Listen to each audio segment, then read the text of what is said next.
আমি যতবার বিপদে পড়েছি আমি করেছি, আল্লাহ এর ফলাফল আমাকে হাতে হাতে দিয়েছেন।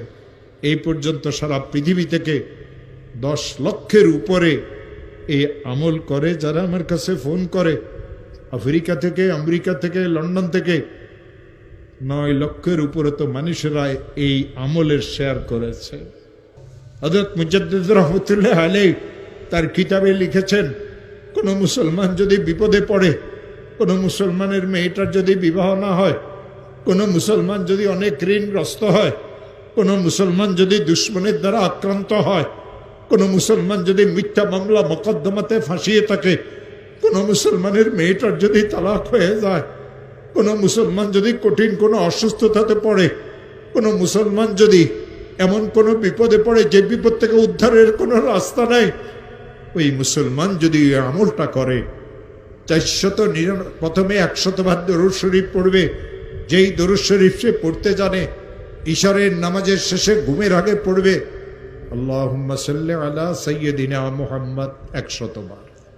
499 বার পড়বে লা হাওলা ওয়ালা কুওয়াতা ইল্লা বিল্লাহ। একবার পড়বে লা হাওলা ওয়ালা কুওয়াতা ইল্লা বিল্লাহিল আলিয়্যিল আযীম।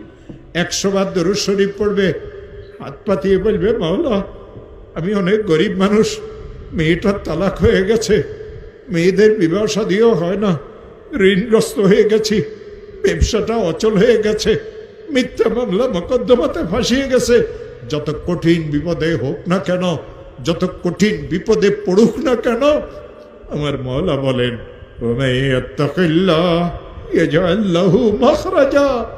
আমি তার জন্য উদ্ধারের রাস্তা করে দেব।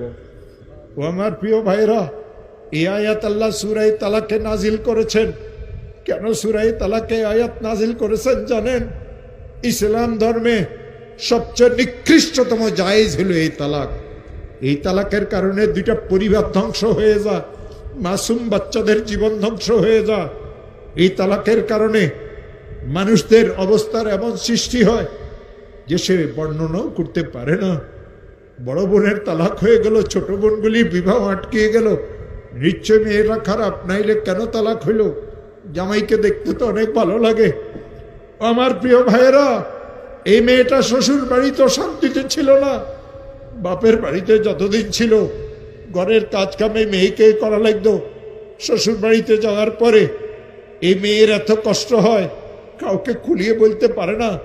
বাপ গরিব মানুষ, বাপের কাছেও বলতে পারে না, নীরবে সহ্য করে। যৌতুক নামের এক অভিশাপ মুসলমানদের ঘরে ঘরে ঢুকেছে।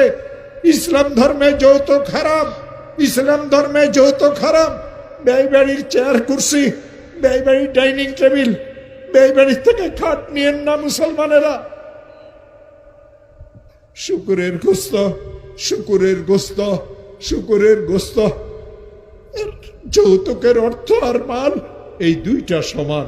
ওই মুসলমান যৌতুক দিতে পারে, ওই মুসলমান যৌতুক নিতে পারে যে মুসলমান দাবি করার পরেও শুকুরের গোস্তকে চাবাই চাবাই খাইতে পারে।